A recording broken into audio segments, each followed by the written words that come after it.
The unsurpassed, penetrating and perfect truth is seldom met with, even in 100,000 myriad kalpas.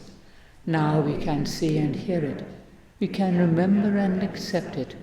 I vow to make the Buddha's truth one with myself. Homage to the Buddha, homage to the Dharma, homage to the Sangha.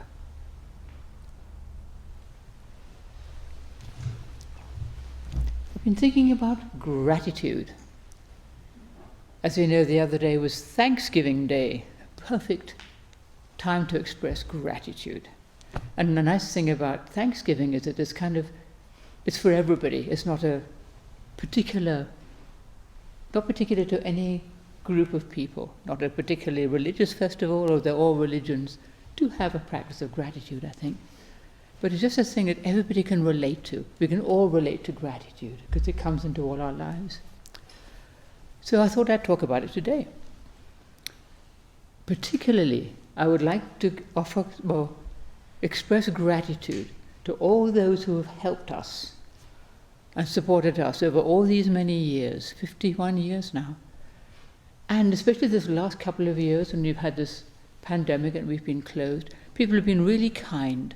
They've offered support, they didn't want us to go unfed, and they've just been really kind and generous. So thank you to everybody.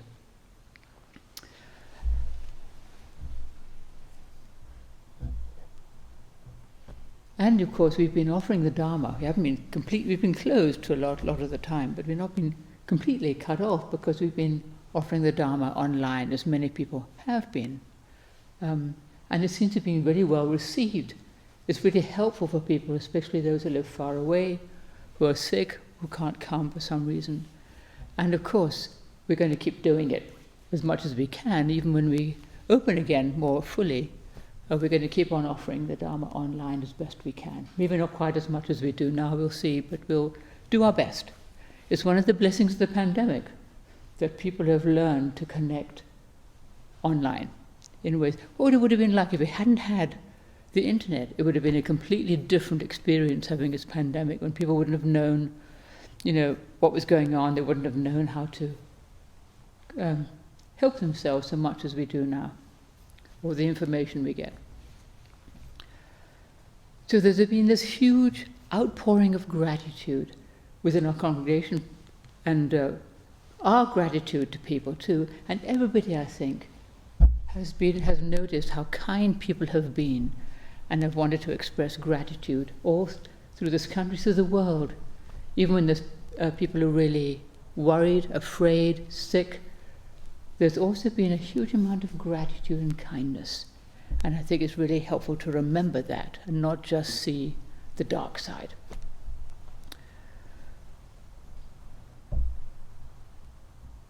Gratitude is a great antidote, one of the great antidotes to negative feelings of fear, anxiety, resentment and envy, discontent, I want something else. So many negative feelings can be helped by the practice of gratitude, and generosity too, which goes with it. It brings joy. When you're grateful, you're joyful, and you bring joy to other people by expressing that gratitude. And it connects us with other people when we're grateful. When somebody gives us something and we're grateful, we're connected with them, Acceptance is a huge part of gratitude. You can't be grateful for something unless you can accept it.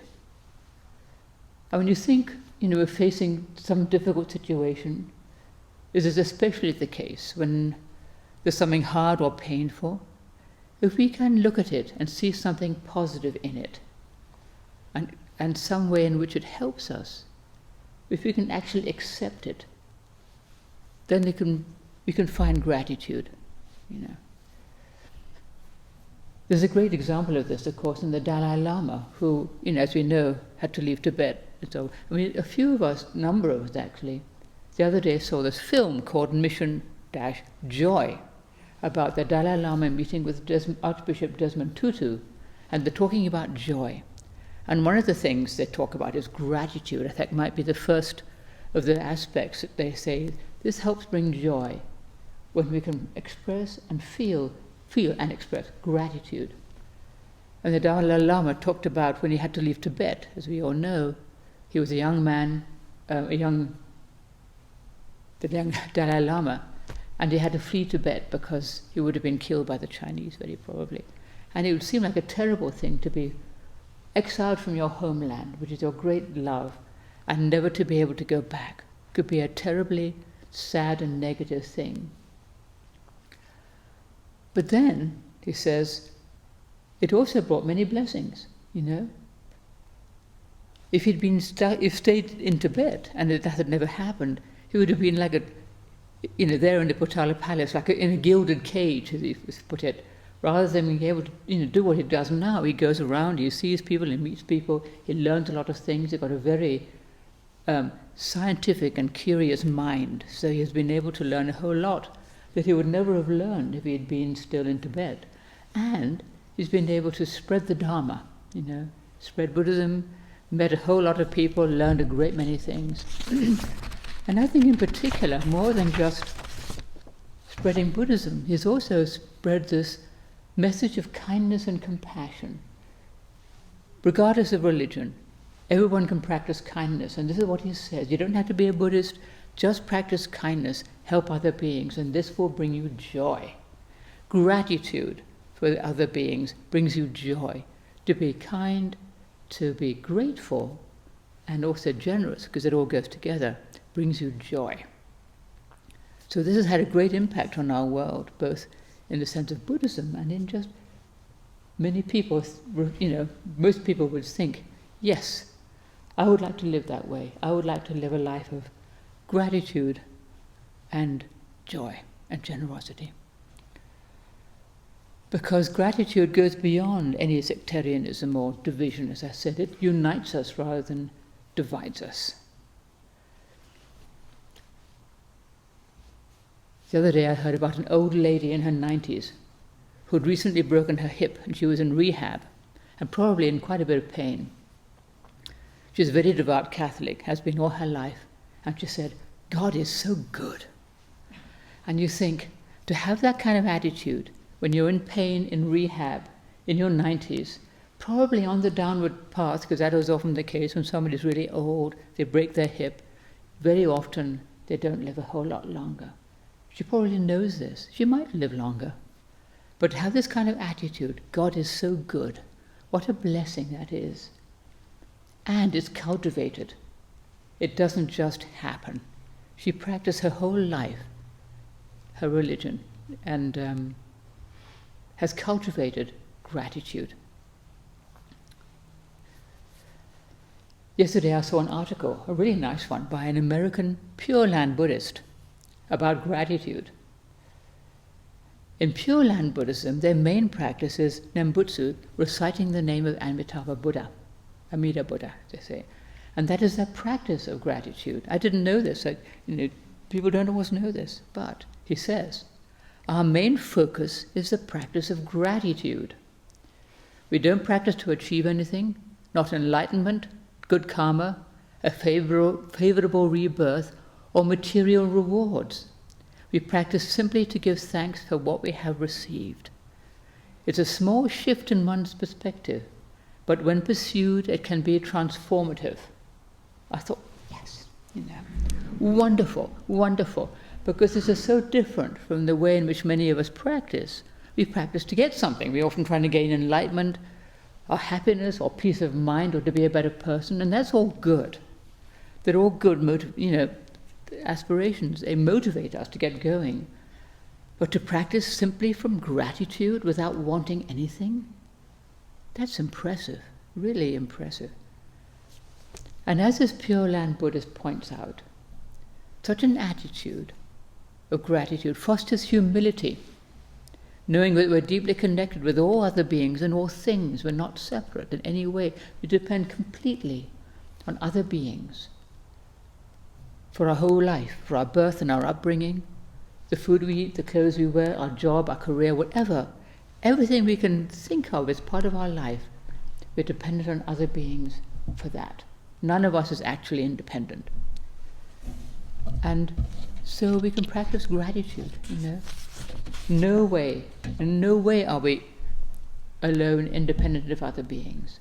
And to see that connection helps us to foster gratitude. And there's also the other aspect, actually, even though in some ways a bigger aspect, of what the Pure Land Buddhists call other power, as opposed to self-power, Jiriki and Tariki, I can't remember which is which. And they think of this other power as Amida Buddha, something that helps us, something greater than we are. Christians might call it God, we might call it the unborn, Buddha nature, the Dharmakaya. There's so many names for that, but something that is greater than we are, that helps us and sustains us. There are many names for it, you know. And we can overlook this aspect and think our training depends solely on our own efforts. You know, I'm going to work really hard, I'm going to become enlightened, I'm going to do my training. It's all about me and what I want. Well, not entirely, but there's a bit of that, of me wanting something. You know, I'm going to do this, I'm going to get something, I'm going to get wise, I'm going to get kind, I'm going to get nice, I'm going to get good. But I think we're missing something. Because our training is not just our own efforts, you know. Reverend Master Jiyu used to say that Pure Land Buddhism, Shin Buddhism, and Zen were like the opposite ends of a tunnel. You go in one end and you come out the other. They're not separate. We may go into our Zen Buddhist practice thinking it's just a matter of our own efforts, me and my meditation and my training and all that. And we come out with faith, and that which is greater than we are is not just a matter of me and my own efforts. There's something else going on, something bigger that helps us. And we've been training for a while, we begin to see that. And the Shin Buddhists, the Pure Land Buddhists, may go into the other end of the tunnel with faith and find they actually have to make great efforts, you know, to recite the name of Amida Buddha. You concentrate, you have to really pay attention. And I've been to Pure Land temples, and I've been really deeply impressed by the power of their practice. Often they'd be circumambulating, walking slowly, and reciting the name of Amida Buddha in a very concentrated, powerful way. You know, so there's great effort put into their practice. So they both go together. You know, effort to practice faith, faith in the effort. We need both our effort and we need faith. They don't stand against each other in any way at all. You don't have just one without the other. Well, we may not all be Pure Land Buddhists, but we can certainly learn from their practice of gratitude. We do our practice to express our gratitude. I think that's wonderful. I was just so happy to read that. Well, gratitude has many benefits. It opens our heart to other beings. To be grateful opens the heart, you know. It's not just me and my little life and my effort. Gratitude for whatever we are given, all the things that come our way. Whether it's from people, beings, the universe, the rain, the wind, the snow, you know, the sun. And out of gratitude, we want to give to other beings. Our gratitude opens our heart to generosity, not just thinking about me. And generosity has nothing to do with having a lot of stuff. It's an expression of our gratitude and our interconnectedness. It's not because we've got stuff and somebody else hasn't. It's an expression of gratitude for the universe. People who are generous, as we know, are sometimes the least well off in material terms. And they know what it's like to go hungry or not be able to pay the rent or just be a little anxious, you know. They know what it's like not to have everything they might think they need. And they can sympathize with other beings, knowing what it's like. And they're also often the most grateful for what they have. Not taking things for granted, you know. If you don't take things for granted, you're grateful for them. When you're taking them for granted, you don't feel grateful, you just, you know. But we learn gratitude, we practice gratitude, we cultivate it. There's this movie, Nomadland, which some of us have seen. It's really good. And it's about a woman who becomes a nomad, you know, partly largely by choice. And all these people she meets who have nothing, seemingly have nothing, but are generous.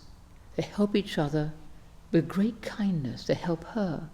And there's great dignity in these people. Sometimes, I think a movie shows that actually these are not people to be sidelined or to think they're worthless. Although they seem to have nothing, they had great dignity, courage, and generosity, and gratitude for what they had. Gratitude to each other is really impressive. People who I think have virtually everything, like material things, even especially when they're very wealthy, they often seem to keep wanting more things. There's never enough, bottomless. And you can never be content. And the sense of entitlement to whatever one wants, is a suffering because you can never be content. It cuts you off from other beings. How can you know what it's like to be an impoverished person if you've got everything you could possibly want? And many wealthy people are extremely generous and feel deeply for those who have little. So you don't want to make a judgment about that. Many people have quite a lot, or reasonably well off, or extremely wealthy even, are deeply connected with other beings and very, very generous and grateful for having their means of giving to others. To practice gratitude is to be content, to accept what we have with thanks, even when it's not what we might have wished for, When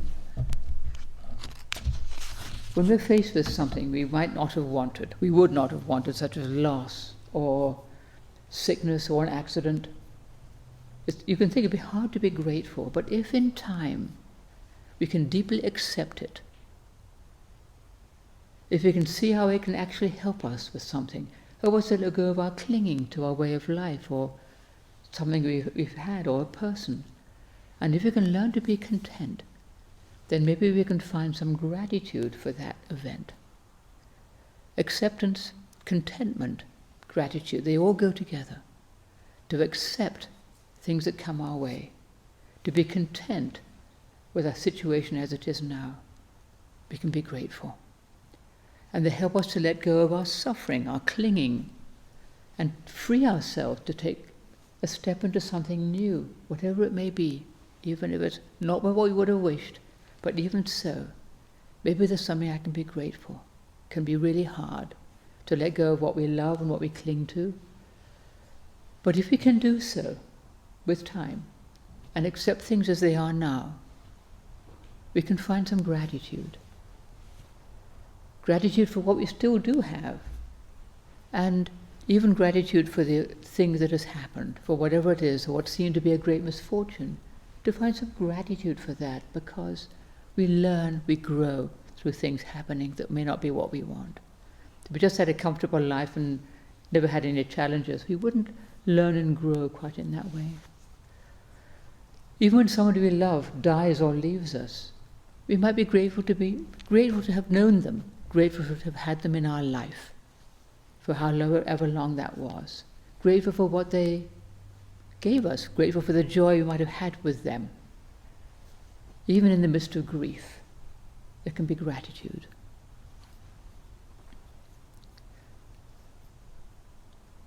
So to live a life of gratitude is a fundamental shift, as our Pure Land Buddhist says, a slight fundamental shift from self-power, me power.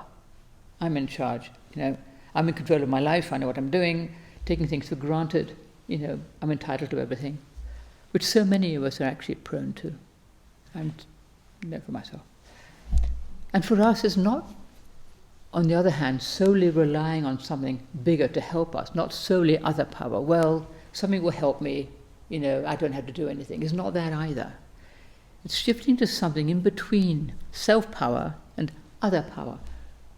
We make our best effort and something helps us. Living a life of faith and doing our best to live that life as deeply and as well as we can.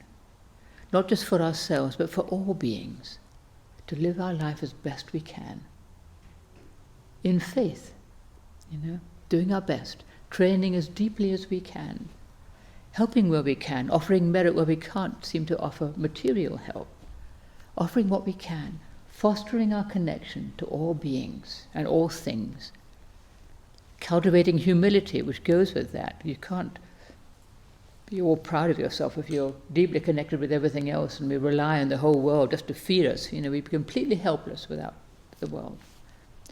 Cultivating humility and cultivating gratitude, especially. Cultivating gratitude as we think of it today, with wisdom and compassion. That's our talk for the day. Thank you.